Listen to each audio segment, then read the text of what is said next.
Stool is a great way of deciding checking in to see how your dog's digestion is doing. If you're finding some very loose stools, within the first few days of starting transitioning, if your dog has really been regimented on his standard prescription food for a long time, yeah, I could see maybe a little soft stool at first during transitioning. But generally, especially after transitioning, you should expect some pretty nice stools.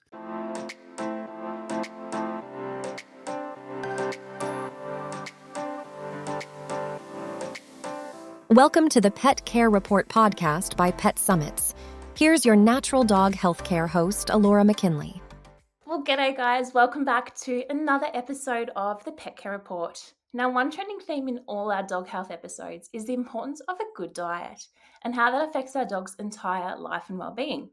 And you've probably noticed that many of these experts have recommended a fresh food, whole food approach to feeding, which we know is based on a slowly increasing amount of new scientific research. And on that note, I'd love to introduce you to Brad Clinthorne to the podcast. Now, he is an animal lover, a nutrition enthusiast, avid gardener, and a family man. He entered the pet industry in 2012 and fell in love with helping pet parents to live their best life through nutrition and pet parent education. He joined Steve's Real Food in 2021 to help a larger group of pet parents discover the real difference food can make. Welcome to the podcast, Brad. Oh, well, thank you so much for having me on. Now, today we're going to talk about a raw food diet and how we can help transition our dogs. For many pet owners, this idea of a raw food diet is really intriguing, but also daunting. Can you walk us through the basic principles of a raw food diet and why some owners might consider making the shift? Yeah, absolutely. So, the raw food diet is based on definitely not a new principle. The idea that every animal on the planet should get real, fresh food, or food at least in cellular form, and then our dogs and cats should get something heavily processed is really very outlandish. And so many people are kind of waking up to that idea. Wait a minute, I need more fresh food for myself. If you're dealing with a health issue or you just want to be healthier, that's one of the first things that occurs to you. I should eat fresh food. And more people are waking up to the idea that, wait a minute, maybe my dog or cat also needs fresh food in their life. And in fact, I would argue that they need it more than we do, as we've been eating cooked food significantly longer than our furry family members. So, the whole idea arises from just what should our pets be eating? Really taking a step back and thinking, based on their physiology, based on their history, based on the current research, which you have pointed out, more and more we are seeing that these fresh, real diets benefit our dogs in so many ways. I put my dog on just a 20% fresh diet, and he had been eating some really high quality processed foods up until then. And I put him on just a 20% fresh diet and kept him on 80% of the processed stuff. And even with just that amount, I saw huge improvements. And so I think people are hearing more of these stories. They're running into more issues. They're thinking more critically about their own diets and their own health. And all of these things are just kind of coming together to push more people into exploring raw food for their dogs at home. Yeah, and so then what do you think holds owners back from starting a raw food diet? There's a lot, because there's a lot of misconceptions and myth out there. There's a lot of just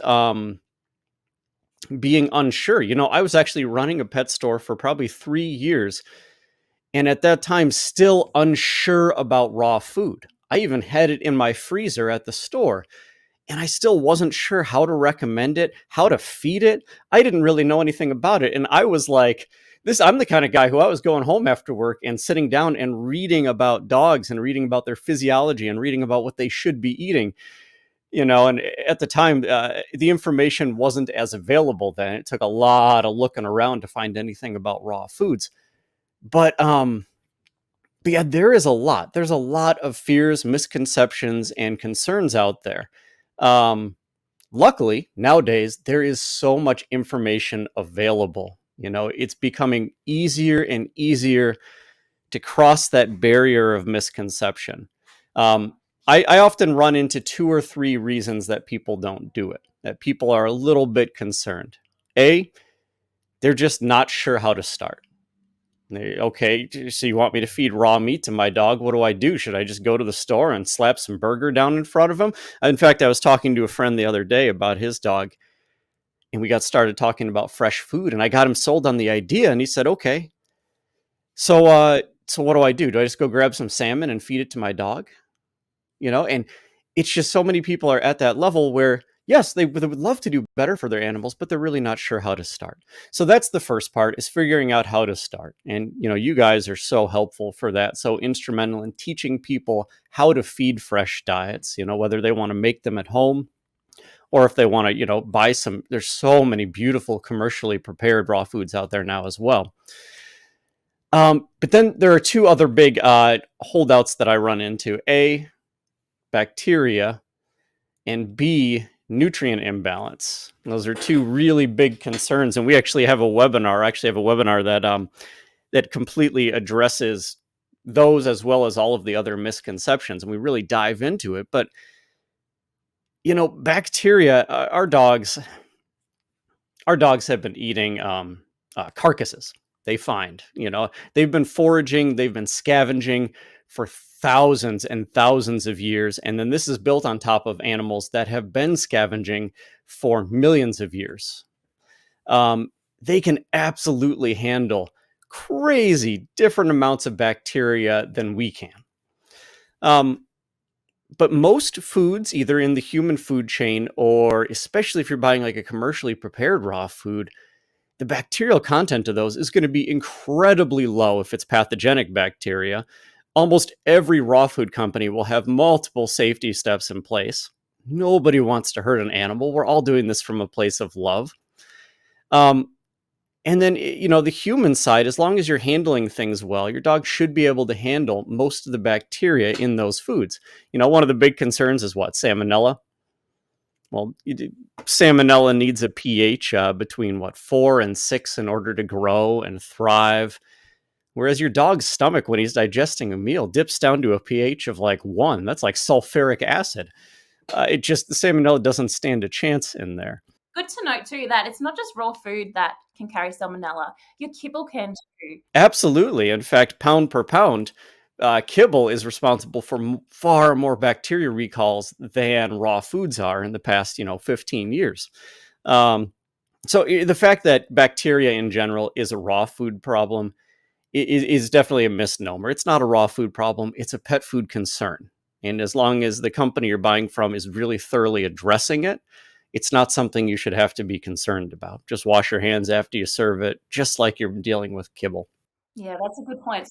Washing your hands and maybe not letting your dog lick you in the face and things like that. That will definitely help prevent any cross-contamination. Oh, absolutely. And dogs are licking all sorts of stuff. It's not the raw food that's going to give you problems if your dog's licking your face. It's all of the other things. I mean, every dog cleans his own butt. Come on. It's and eats weird things at the dog park and, Right. Absolutely. Yeah. Now, you mentioned two other good points there. What are some precautions that owners could take to ensure that they are feeding raw food safely?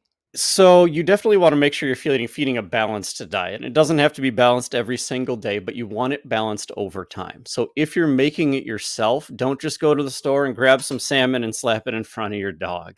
Find a really good recipe from somebody who you trust and somebody who has the credentials. If you're buying a commercially prepared food, research that company. Reach out to them if you have to. Go on their website, really do some research and reach out to them. You want to make sure that they're testing their food to make sure that it's balanced, that they have some safety steps in place for bacteria and things like that. Anywhere you're getting your ingredients, just vet them a little bit. Do some research. Remember, you only have to do this once.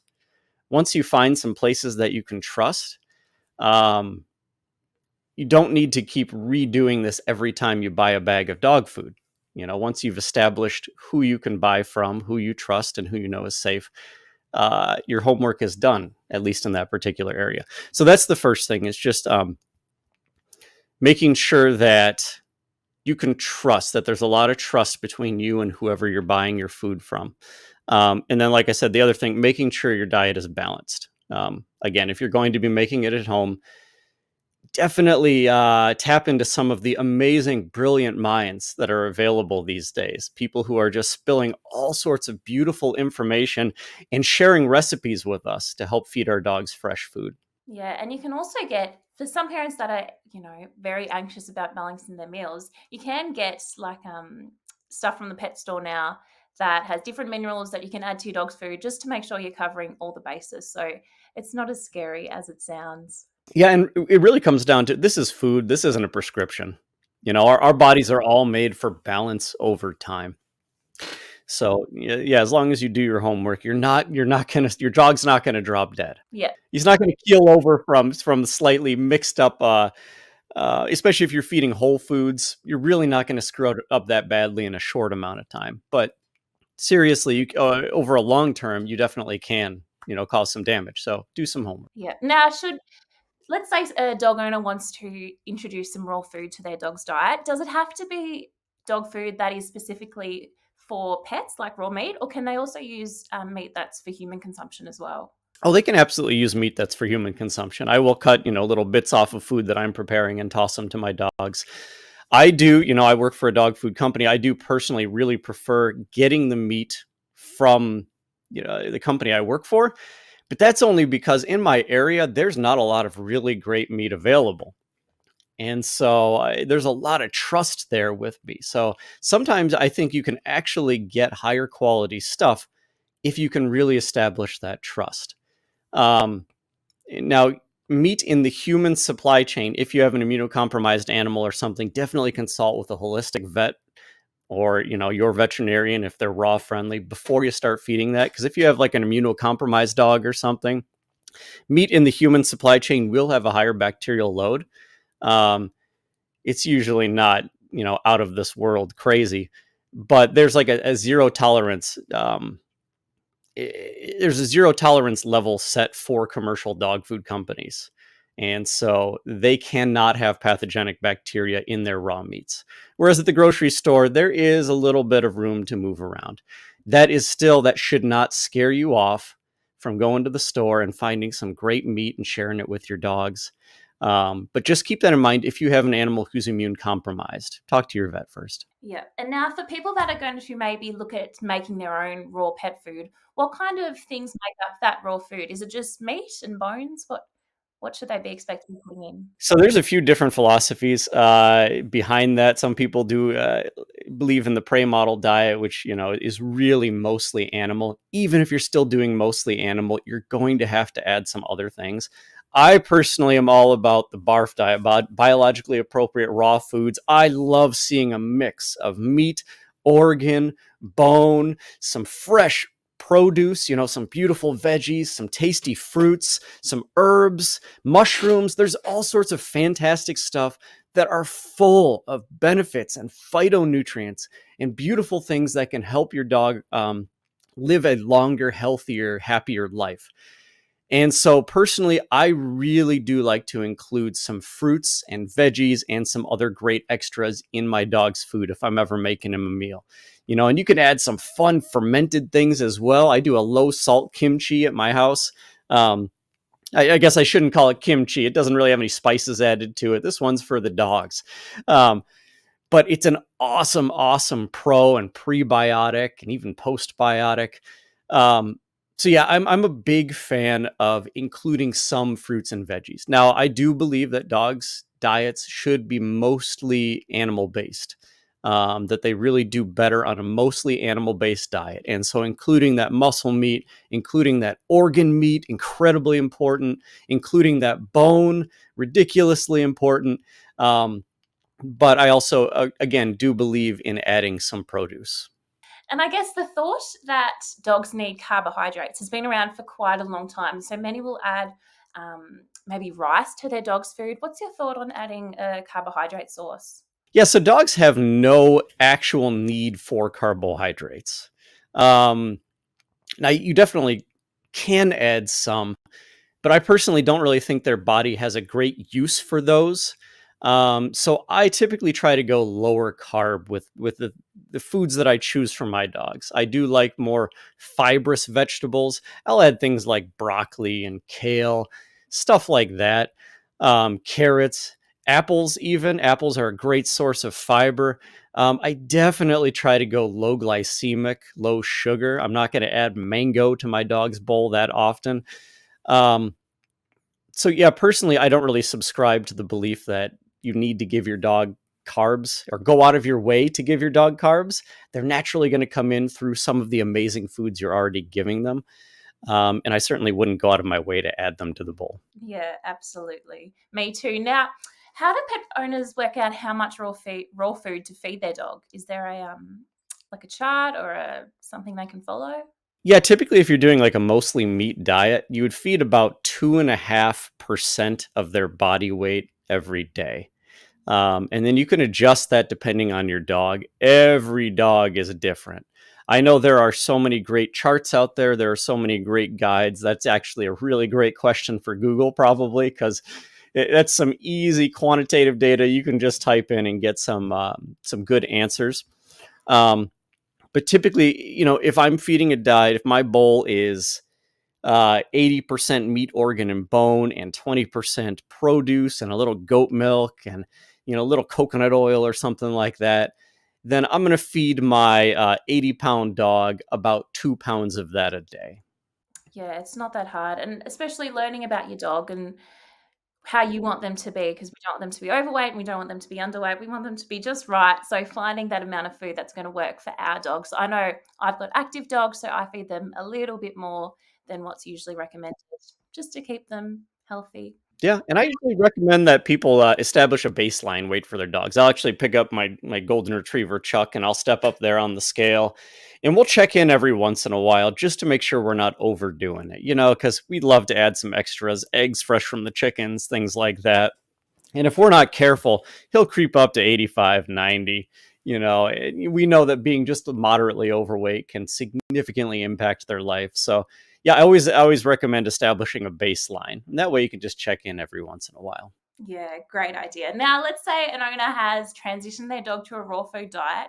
How can they ensure that their pet is thriving and when they might need to make some adjustments? Yeah, so one of the first things you should notice is more energy, more vitality. That was the first thing I noticed from my dog when I started transitioning him to a raw diet.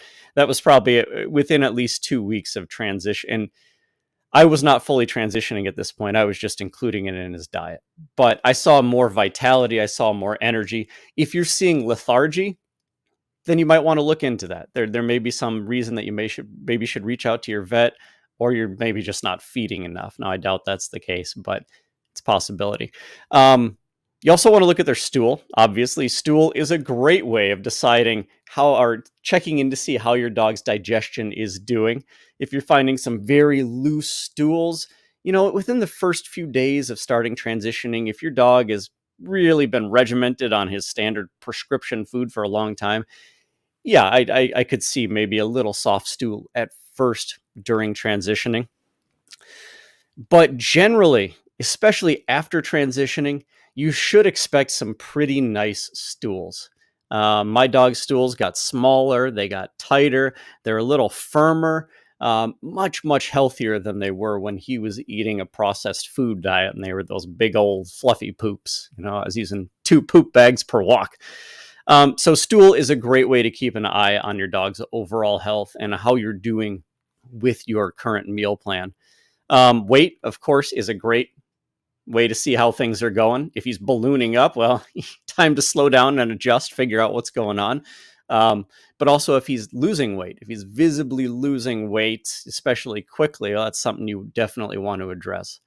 And then finally, something I like to look at, this is a little longer term, but coat, skin and coat health. It's a great way to check in, make sure your dog's getting enough of the right oils, enough of the right fats, enough protein, a lot of protein. A lot of the protein they eat goes into their skin and coat. It's like 30% of the protein they eat goes to their skin and coat alone, So that's another great way to keep an eye on your dog and just make sure that he's doing fine. Something I hear quite often is people transition their dog to a raw food diet and then say, my dog is not drinking enough. They've changed, they used to drink a whole bowl of water. Now they're not drinking any. What would you say about that? So the processed food they were eating is what, 10% moisture most likely. They're not made for that. Their body has to rehydrate it in their stomach before they can even start digesting it. And that's pulling water from their body. It's pulling water from their cells. So they're going to be gulping down water left and right to try to rehydrate, which they cannot, unfortunately, do as effectively as we wish they could. When they start eating that fresh, raw food, that stuff is loaded with water. That's like 80% water on average. And so they're just going to be hydrating naturally through their food, which is exactly how they're designed to hydrate. That's exactly how dogs should be hydrating, is through that intracellular moisture. That's the best way to rehydrate. That's why we drink things like Gatorade and stuff that tries to replicate that intracellular moisture. Or why they say eating a cucumber hydrates you better than drinking a glass of water. Your body can really use that very well. And so that's what's going on in your dog. A, he doesn't need as much moisture for aiding his digestion. And then B, he's hydrating more effectively through his food. And you mentioned the difference in stool type too. So a raw-fed dog has much smaller stools traditionally. Yeah, absolutely. Smaller, firmer stools. They naturally express the anal glands on the way out. Yeah, that is a great, great sign of health. They should deteriorate pretty quickly left out in nature. I know I don't have to do nearly as much poo pickup nowadays. I've got a great big yard, and I try to let as much of it as I can return to nature and feed the soil. And now that they're eating a fully fresh diet, it does not sit around nearly as long. Yeah. No, that's so great. We've covered some really great things because raw fooding really isn't as scary as sometimes people make it out to be. So if we're going to sum it up safely, what can pet parents do to raw feed safely? If you're going to make your own diets, again, just find some really great people who have have a few great recipes. You can start from there. It's so easy. If you are brand new to raw feeding and you have never stuck your toe in it, even start tossing your dog some fresh fruits and veggies. Just get them started on that. Give them a little fresh raw goat milk. That's a great way to get started. Dip your toe in and start getting familiar with feeding your dog actual food. These animals are so flexible and so able to eat so many different things, but they only really thrive once you start giving them the foods that their bodies are made to digest and interact with. So it's never too late to start. It's never all or nothing. You can always just do a little bit. You can always dip your toe in. But again, either do your research and find some fantastic recipes from people who formulate, or talk to some great, there are some great commercially available dog foods out there as well. I would just have a conversation with the company behind the food. Yeah, and then just basic common sense too, I think. You're not going to leave your raw food sitting out for a few hours in the summer heat. So, yeah, basic sense. Wash your hands. Yeah, absolutely. Once you set it down for your dog, I like to treat it like cooked food. I don't leave it down for more than 2 hours, just like with a cooked dish or something like that. And then, yeah, after you handle it, wash your hands. After your dog eats it, wash the bowl, just like you should be doing with kibble or canned food or any of those as well. But yeah, very common sense. It's very easy to get started. It took me 3 years in the pet industry to get started. And I wish I had done it earlier. Because once I started, I was like, oh man, this is easy. And I far prefer feeding some of my frozen food to feeding that greasy kibble, scooping it out of the bag, getting it, sticking my arm down to the elbow, getting it on my sleeve. No, thank you. Yeah.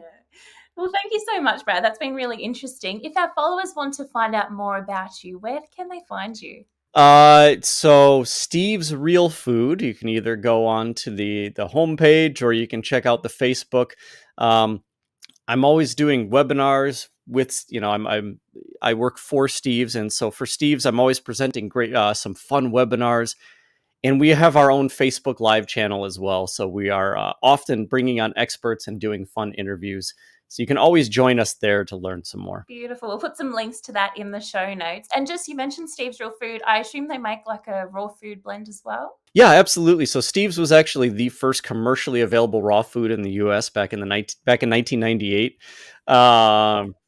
Started the game, absolutely. And yeah, we make a 80% meat organ and 80% meat organ and bone, and 20% awesome produce and extras recipe for dogs and cats. And then we make some other great stuff as well. So if you're interested in learning more, check us out for sure. Yeah, lovely. We'll put a link again down below. Now, thank you so much, everyone, for joining me. If you want to watch more, you need to follow and subscribe and leave a review. And if there's something you found interesting, let us know. Or if there's something you want to cover in the future, then shoot us a message too. All right, we'll see you next time.